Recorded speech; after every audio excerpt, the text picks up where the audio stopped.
Let's start with the build and design. S23 Ultra is slightly bigger in terms of dimensions in comparison to iPhone 14 Pro Maximum. The designs are quite familiar to their processors. S23 Ultra looks a lot like the S22 Ultra, and iPhone 14 Pro Max looks a lot like the iPhone 13 Pro Max, at least from the back. The iPhone 14 Pro Max has a stainless steel frame, whereas the S23 Ultra has an aluminium frame. S23 Ultra is one of the first devices in the world with green glass Victors 2 in the front and back, which improves drop performance on rough surfaces like concrete. Regarding the finishing surface, the frames are glossy and can get some fingerprints on the iPhone 14 Pro Max, which has a flat front and back. Likewise, iPhone 14 Pro Max has rounded corners, whereas S23 Ultra got more squared-off corners with a slight curve on, which provides better phone handling. Even though both devices do have an IP68 water under sink resistant rating, iPhone 14 Pro Max is 4 times deeper into water compared to the S23 Ultras. In terms of color, Pro Max is available in 4 colors, namely silver, gold, space black, as well as this deep purple, which is one the most liked. On the other hand, S23 Ultra also comes officially in 4 colors, which are phantom black, cream, green, as well as lavender. However, there are 4 additional exclusive colors available from Samsung that are lime, sky blue, graphite, and red. Regarding the display of each model, S23 Ultra does have a slightly high resolution, which means things are slightly sharp as compared to iPhone 14 Pro Maximum. On the other hand, iPhone 14 Pro Max is much brighter because of 2000 nits brightness as compared to 1750 nits on Samsung S23 Ultra. In terms of the screen-to-body ratio, S23 provides more screen-to-body ratio as it has 6.8 inches dynamic AMOLED 2X panel screen with a resolution of 3088 by 1440 with a pixel density of 500 ppi and 89.5% screen-to-body ratio, consisting of a single camera cut out in the middle as opposed to the much larger dynamic island on the iPhone, having 6.7 inches Super Retina XDR OLED display and resolution of 2796 by 1290, resulting in 460 ppi and 88.3% screen-to-body. Talking about the camera, both devices take great photos and videos, as both models have an all-drive camera, a primary camera, as well as a telephoto camera.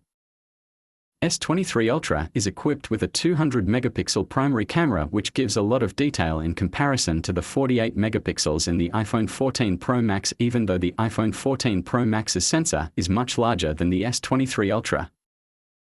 S23 Ultra is equipped with a second zoom module, which is 10x periscope zoom, and it blows the iPhone 3x zoom out of the water. In addition to AI improvements, the digital zoom of 20x and 30x is much better in S23 Ultra in comparison to iPhone 14 Pro Max. Even though the megapixel of S23 has been downgraded from S22, the new dual-pixel autofocus on S23 helps in faster focus. As a result, the maximum number of pictures clicked will always be sharp and focused. Another difference is the video quality, as Samsung S23 Ultra can shoot videos at 8K at 24/30 frames per second in comparison to 4K at 60 frames per second in iPhone 14 Pro Maximum. However, both phones have great cinematic video and great portrait mode. In terms of the front-facing camera, both models are equipped with 12 megapixel sensors, with autofocus having a larger aperture of f1.9 in the iPhone 14 Pro Max in comparison to f2.2 in the S23 Ultra, which helps 14 Pro Max to gather a lot more light, resulting in better low-light photography. Speaking of performance, iPhone 14 Pro Max is powered by the Apple 16 Bionic chip with 6 GB of RAM, and on the other hand, the S23 Ultra is powered by Qualcomm SM8550, AC Snapdragon 8 Gen 2 and 12 GB of RAM. In terms of operating systems, the iPhone or 14 Pro Max will be getting more updates as compared to the S23 Ultra. However, Samsung has made a big commitment to providing 4 Android OS updates as well as 5 years of security updates. S23 Ultra have some of the best features, one of which is the capability to adjust the display scaling and the DPI as per the apps to get them to look exactly as our demand. Availability of 4 side-by-side multitasking, the addition of folders in the app jar which are very helpful to keep the home screen clean, and the use of DeX to connect to a monitor, external keyboard and mouse, which could be very useful for some people as it allows to have a full desktop experience wirelessly from the smartphone onto a big screen or control the mouse using your device as a touchpad. S23 Ultra is also equipped with S Pen, which has never been available on iPhone. S23 Ultra with S Pen has a high level of precision and just 2.8 milliseconds of latency, so it is much easier to drop down some quick notes, do some doodles, edit some images, or even sign some documents on the go. Another feature of the S23 Ultra is that it can be used remotely as a remote trigger for the cameras, which is not possible in iPhone models. However, iPhone 14 Pro Max also has some additional features that are not available on the S23 Ultra, one of which is crash detection. So if in the unfortunate event that involves a car crash, the iPhone can contact emergency services by satellite, which is useful if there are no network services in the area or a lost signal completely, and this unique feature is not available in S23 Ultra. When it comes to the unique and special features, the iPhone of course has the dynamic island, which looks cool but found a single major use for it. Even though both companies support the ecosystem, Apple still wins here, as different models from Apple can be used together to work together. For example, iPhone can be used as a webcam for Mac wirelessly, or iPad as a secondary monitor for Mac and nonetheless use the keyboard to control another. Samsung is also playing hard in this area by providing various services such as controlling phones straight from a Samsung laptop to respond to messages and use universal copy and paste.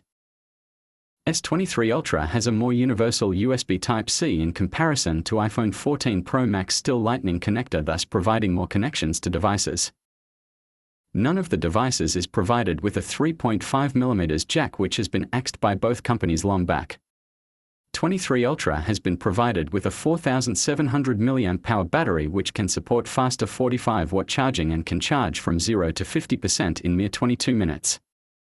Whereas iPhone 14 Pro Max is packed with a 4323 mAh battery, which can be charged with only 20 watts charger and can charge 50% from 0 in 30 minutes. Another unique feature of the S23 Ultra is wireless power share, where other devices can be charged wirelessly by placing it on its back. One thing to mention, if you don't already know, chargers do not come included out of the boxes, so chargers are to be purchased separately after spending a big chunk of money on the phones, which is frustrating.